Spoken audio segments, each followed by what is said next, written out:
આચાર્ય કૃષ્ણમણિ મહારાજ શ્રી કૃષ્ણ પ્રણામી સંપ્રદાયના જગતગુરુ આચાર્ય નવતનપુરી ધામ ખીજડા મંદિર જામનગર. મને ખૂબ આનંદ થાય છે કે બહુ જ સેવાભાવી દંપતી શ્રી મુકેશભાઈ મકવાણા અને શ્રીમતી રજનીબેન ચૌહાણ એમને એમના 35માં મેરેજ એનિવર્સરી વૈવાહિક વર્ષગાંઠ નિમિત્તે સરસ મજાના કાર્યક્રમનું આયોજન કર્યું. તો એમને એક તો દેહદાન કર્યું કે જેનાથી મેડિકલના વિદ્યાર્થીઓને ઘણું બધું શીખવાનું મળે. બીજું, દેહદાનમાં ઘણી વખત આંખ વગેરે હોય એ કેટલા લોકોને ઉપયોગમાં આવે, કિડની વગેરે ઉપયોગમાં આવે, હાર્ટ ક્યારેક કોઈ કુશળ ડૉક્ટર હોય તો એ પણ કામમાં લઈ આવી શકે, લીવર કામમાં લાવી શકે, ઘણી બધી વસ્તુઓ હોય છે, શરીરના અંગો છે એ ખૂબ ઉપયોગી થાય. અને બાકી આખો દેહદાન કર્યો છે તો એ જ્ઞાન મેળવવાના, મેડિકલનું જ્ઞાન મેળવી રહેલ વિદ્યાર્થીઓ માટે ખૂબ ઉપયોગી. એક તો એમને આ સરસ મજાનું કાર્ય કર્યું. બીજું, અંતિમ યાત્રા માટે વાહન આપ્યું, નાનું વાહન જે ગલીઓમાં, ગલી કૂચે, નાની નાની જગ્યાઓમાં, બધી જગ્યાઓમાં જઈએ અને કેટલા બધા લોકોને લાભ મળે. અને એવા ઘણા બધા કાર્યો આ લોકો સેવાના સારી રીતે કરતા હોય છે. તો હું તો એમના આ 35મી વૈવાહિક વર્ષગાંઠ માટે પણ ખૂબ ખૂબ શુભકામના આપું છું. અને એ લોકોએ જે સેવાનું કામ કર્યું છે એને હું ખૂબ બિરદાવું છું. તો વાલ્મીકી સમાજમાં હજી શિક્ષાનું પ્રમાણ ઓછું છે. ઋષિ વાલ્મીકી પોતે એવા વિદ્વાન હતા જેમને ભગવાન રામનું જીવન ચરિત્ર દુનિયાને આપી. સૌથી પહેલા સંસ્કૃત સાહિત્યના એ આદિ કવિ છે. સૌથી પહેલાના કવિ એટલે સંસ્કૃત વાङ्મય કવિતાના રૂપે પ્રકટ થયું તો સૌથી પહેલા વાલ્મીકી ઋષિએ પ્રકટ કર્યું. એની અંદરની કરુણા તો એ કવિતાના રૂપે પ્રકટ થયેલ છે. એવા વાલ્મીકી ઋષિ અને એમની સાથે જોડાયેલો સમાજ હોય તો હું માનું છું એને શિક્ષિત રહેવું જોઈએ. અને એ નિર્વ્યસની હોવું જોઈએ. અલગ અલગ પ્રકારના વ્યસનો લોકોના જીવનને ખરાબ કરી નાખે. ખાસ કરીને નબળા વર્ગોમાં તો જે કાંઈ કમાઈ હોય એ તો ખોટા વ્યસનોમાં જ ખર્ચી નાખે. તો પછી સારું શું રહે? એના પરિવાર માટે, છોકરાઓ માટે શું કરી શકે? એટલે નિર્વ્યસની રહેવું જોઈએ. કે કોઈ એટલા મહાન ઋષિ સાથે જોડાયેલા. તો એની સાથે મારું એ પણ કહેવાનું છે કે આ કોઈ પણ જાતના કુરીતિઓથી મુક્ત રહેવું જોઈએ. આખો સમાજ કોઈ પણ જાતની પ્રથા હોય, બલિ પ્રથા હોય કે માંસાહાર હોય, એ બધામાંથી મુક્ત રહીને તો એક સનાતન ધર્મના સાચા પ્રહરી તરીકે કામ કરવું જોઈએ એવું મારું ખાસ માનવું છે. એટલે આ સમાજને આગળ લાવવા માટે અને એમને આટલું સારું કામ કર્યું એટલે આ દંપતીને હું ખૂબ ખૂબ સાધુવાદ આપું છું. અને એમના સુપુત્ર જે અચાનક જ સારી નોકરી અને સારું કાર્ય હોવા છતાં એમનું શરીર શાંત થઈ ગયું તો એમની આત્માને પણ ખૂબ શાંતિ મળે એવી શુભકામના કરું છું. અને એમની ખાસ ઈચ્છા હતી કે માતા પિતાની 35મી વૈવાહિક વર્ષગાંઠ ખૂબ સરસ રીતે ઉજવાય.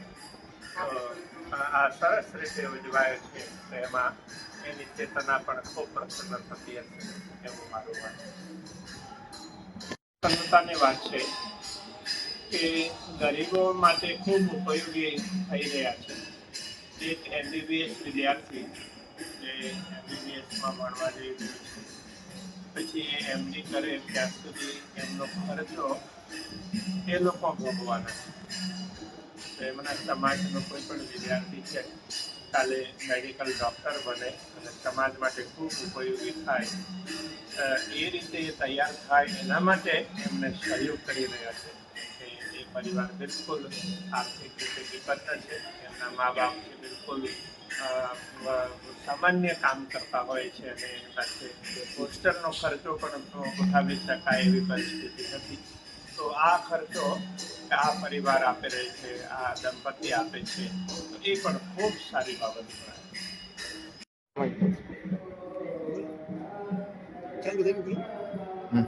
આ કાર્યક્રમમાં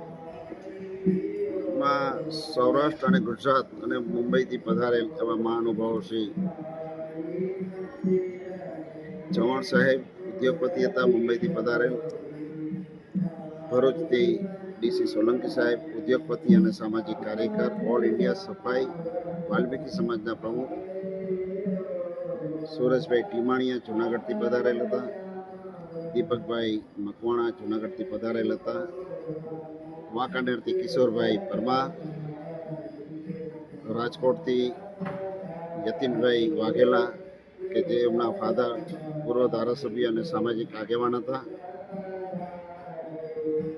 ત્યારબાદ રાજકોટના પ્રથમ જે એજ્યુકેટેડ તરીકે અને ઓફિસર તરીકે ફરજ બજાવ્યા એવા Dhirambhai Baraiya, LL Baraiya, advocate notary government of India, એ પણ આ પ્રસંગમાં હાજર પધારેલ હતા.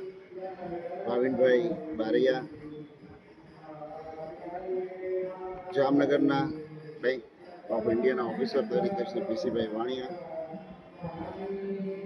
ઓલ ઇન્ટરનેશનલ લાફિંગ હાસ્ય કલાકાર અને દાદા સાહેબ ફાળકે એવોર્ડ સન્માનિત થયેલા શ્રી ધારસીભાઈ બેરડિયા આ પ્રસંગે પધારેલ હતા. સંગીત ગુજરાતની અંદર સંગીત ક્લાસિકલમાં જેઓનું નામ છે એવા રૂપેશભાઈ ચૌહાણ આ પ્રસંગે પધારેલ અને એમનું પણ સન્માન કરેલું. નામી અનામી ઘણા લોકો, ખાસ કરીને જામનગર રેવન્યુ ડિપાર્ટમેન્ટમાં મહિલા તરીકે ફરજ બજાવે શ્રી મંગળાબેન વિઠ્ઠલભાઈ ચૌહાણ, એ સિટી સર્વે અને રેવન્યુ ડિપાર્ટમેન્ટના આખા ગુજરાતની અંદર જે એક જ મહિલા અધિકારી તરીકે હતા. એ હું એનો તાજનો સાક્ષી. જ્યારે કલેક્ટર શ્રી મુર્મુ સાહેબ હતા ત્યારે મારી એમની સાથે ચર્ચા થયેલી કે આખા ગુજરાતની અંદર આ એક જ બેન એવા લેડીઝ છે કે જે અનુસૂચિત જાતિમાંથી આવે અને એક મહિલા તરીકે અધિકારીનો હોદ્દો ભોગવે છે અને તેનું કાર્ય પ્રશંસનીય છે. ત્યારબાદ ડૉક્ટરની વ્યાખ્યામાં કહીએ તો ડૉક્ટરો પણ આ પ્રસંગે આવી અને અમે એમનું પણ સન્માન કરેલું. તેમાં શ્રી કાજલબેન ચૌહાણ,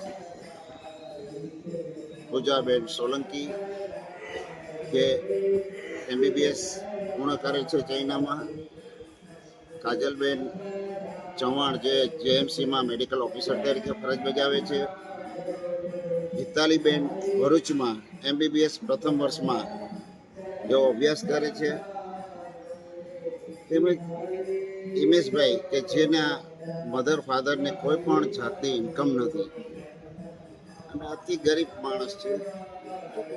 તેને અમે હોસ્ટેલ ફી અને અન્ય ખર્ચ માટે અમારાથી જે શક્ય હશે અમે બધું એમના માટે કરવા માટે તત્પર હશું અને એમને આગળ વધે એવી અમે આશીર્વાદ આપી છીએ. જય ભીમ, નમો બુદ્ધાય. હું રજનીબેન ધનજીભાઈ ચૌહાણ સ્વૈચ્છિક નિવૃત્ત થયેલ આચાર્ય છું. મારા પતિ GSFCમાં પોર્ટ ઓફિસર તરીકે નિવૃત્ત થયેલ છે. અમે બંને પતિ પત્નીએ નેત્રદાન અને દેહદાન દીધેલું છે.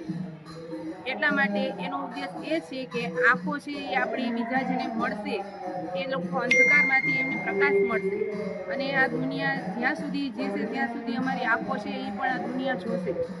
દેહદાન એટલા માટે કે અમે અમારું દેહ છે મૃત્યુ પછી કોઈને ઉપયોગી થાય એટલા માટે આપીએ છીએ અને મેડિકલના સ્ટુડન્ટો એમાંથી શીખી અને બીજાને જિંદગી આપશે, મોટું આયુષ્ય મળશે એમને. એટલા માટે આ ઉદ્દેશથી અમે અમારું નેત્રદાન અને દેહદાન આપ્યું છે અને કૃષ્ણમણી મહારાજ આવી અમને તે દિવસે આશીર્વાદ આપ્યા અને મારા દીકરાની છેલ્લી ઈચ્છા હતી કે અમારા આંગણે સંતો મહંતો વધારે અને આ 35મો અમારો જે લગ્ન જીવનનો સેરેમનીનો કાર્યક્રમ હતો એ ઉજવી સારી રીતે એ માટે આ ઉદ્દેશ્યથી અમે પૂર્ણ કરેલ છે. 19/5/2025 સોમવારના દિવસે ભાઈ શ્રી મુકેશભાઈએ એક નમ્રપણે કાર્યક્રમ રાખેલો. જે કાર્યક્રમ હતો હેતુ એ હતો કે સમાજના એક વિદ્યા અને સંસ્કાર વધે એના માટેનો એમનો આશય હતો. આ કાર્યક્રમમાં સમસ્ત ગુજરાતમાંથી એટલું જ નહીં પણ બોમ્બેથી પણ અમુક મહેમાનો પધારેલા હતા. ખાસ કરીને જામનગરના પ્રમુખ, જુદી જુદી પંચાયતના આગેવાનો અને પ્રમુખો ઉપરાંત બીજા અગ્રેસર રાજકોટથી પધારેલા હતા, જુનાગઢથી હતા, રાજકોટથી બેરડિયા સાહેબ અને એ હતા, ગોવિંદભાઈ પરમાર, ગોવિંદભાઈ વાઘેલાના સન હતા અને બીજા ઘણા બધા. ઉપરાંત ભાઈ શ્રી જે આપણા સંગીત માટે જેના પાસે કળા છે એવા ચૌહાણભાઈ, રૂપેશભાઈ ચૌહાણ અને રાશીભાઈ બેરડિયા આંતરરાષ્ટ્રીય લેવલે એવા અનેક કલાકારો અને મહાનુભાવો અને બાપુની સાનિધ્યમાં એમના આશીર્વાદથી આ કાર્યક્રમ ખૂબ સારો ગયેલો. એ કાર્યક્રમમાં મુકેશભાઈના 35 વર્ષના લગ્ન જીવનની વાત પણ હતી. ઉપરાંત તેઓએ એક દેહદાન કરેલું છે, બંને જણાએ પતિ પત્નીએ મેડિકલ કોલેજમાં એ કરેલું હતું. ત્યાર પછી એમને જે બેન દીકરીઓને પણ ખૂબ દાન દીધું. એને મારી દ્રષ્ટિએ ઓછામાં ઓછું 10 લાખ રૂપિયાનું ત્યાં એ જ વખતે દાન દેવાનું. આમ એમને અનેક પ્રકારે બધી વસ્તુઓ વણી લીધી અને જે પૂજ્ય બાપુએ જે અમને આશીર્વાદ આપ્યા છે એ અમે ક્યારેય ભૂલી શકીએ એમ નથી. તમારા શરીરનું શું થાય, હું મરી જાઉં, પણ આ મોહ માયાને ત્યાગી બંને પતિ પત્નીએ પોતાનું શરીર અંગ દાન કર્યું છે સાહેબ. ક્યાં હા, વધવા જેવી વાત છે સાહેબ. આ જેનામાં ખુમારી હોય, જેનામાં હિંમત હોય, મોટા મોટા દિગ્ગજો જ્ઞાની લોકો આ કામ નથી કરી શકતા. અમારી બોડીને જ્યાં ઉપયોગ કરવો હોય, અમારા ગયા બાદ ઉપયોગ કરી શકો છો. અમારી બોડીને ચીરી નાખજો, ફાડી નાખજો, એમાં ચેકઅપ કરજો, તમે મેડિકલમાં વાપરજો, ડોક્ટરી લાઈનમાં વાપરજો. જ્યાં કોઈ અમારી કિડની જો તમારી કામ આવતી હોય, અમારું હૃદય કામ આવતું હોય, ક્યાંક અમારું સારું યોગદાન થતું હોય તો અપેક્ષા કાંઈ નથી. બસ મારા દીકરા દેવની આત્માને શાંતિ મળે એટલા માટે અમે બધું કરી રહ્યા છીએ સાહેબ. દીકરો અદ્ભુત દીકરો, વેલ એજ્યુકેટેડ. આ જે કાર્યક્રમ વિશાળ થઈ રહ્યો છે આમાં બધું જ આવી ગયું છે. બધું સાધુ સંતો, મહંતો, મુરબ્બીઓ, વડીલો, એજ્યુકેટેડ પર્સનો બધા બહેનો. પણ એક જ વ્યક્તિની ખામી, સ્વર્ગીય શ્રી દેવભાઈ આપણી વચ્ચે ઉપસ્થિત અહીંયા છે છબીમાં.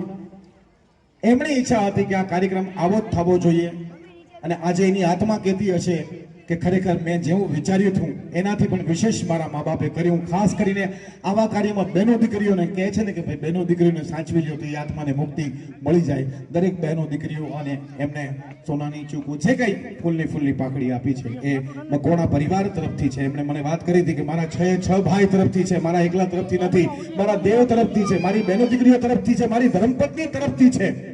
અને સમાજના આટલા ધુરંધર હસ્તીઓની વચારે આ બધાને આમંત્રિત કરવા પણ બાપુ લોઢાના ચણા ચાવવા બરાબર છે. બધા જ વ્યસ્ત વ્યક્તિઓ બિરાજમાન છે આજે, પેલે સ્ટાર્ટિંગથી એન્ડિંગ સુધી બધા જ. આ બધું ડોક્ટર પરિવાર છે, કોઈ નગરપાલિકાના કર્મચારી છે, કોઈ બિઝનેસમેન છે, કોઈ સમાજના આગેવાનો છે, કોઈ પ્રમુખ છે અને કેટલી બહેનો બિચારી વાતોડિયું છે, બિચારી આજે વાતોય નથી કરતી. બધા વ્યસ્ત લોકો છે. આ બધા એક સાથે આપણે પ્રાર્થના કરીએ ભગવાન ઈશ્વરને કે બંને પતિ પત્નીને સ્વસ્થ રાખે, મસ્ત રાખે અને જબરદસ્ત રાખે અને આવા સુંદર કાર્યક્રમમાં વ્યસ્ત રાખે. એમના વર્ષગાંઠ નિમિત્તે ઇંગ્લિશમાં શું કહેવાય છે, marriage anniversary. I can't understand English language, man. I am not a well-educated person. Only 4th class Maharashtra Mumbai Municipal Corporation. This is my education. But this is your blessing, and my society blessing. PC Bhaiya, a very well-educated person, right? Thank you very much. So clapping him very well. Educated person. English is very good. Kajal understand English language. First time I'll talk to you.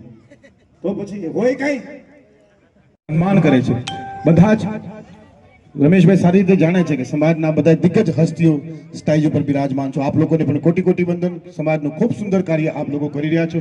જનજાગૃતિ માંડીને સમાજના શિક્ષણ લે સમાજની કંઈક અવાજ હોય તો યુનિયન તરીકે પણ આપ લોકો બહુ સારી લડત લડી રહ્યા છો. આપની આગળ પીએસઆઈ બેઠા છે, એમનું પણ હાર્દિક સ્વાગત છે. બિપિન બાપુ પણ આપણી બાપુ, નાથાગીરી બાપુ, તમામ બધાના નામ લેવા જાય તો સવાર પડી જાય. પણ જે કાર્યક્રમ સન્માન તરફ આપણે આગળ વધી રહ્યા છે, માનનીય શ્રી મુકેશભાઈ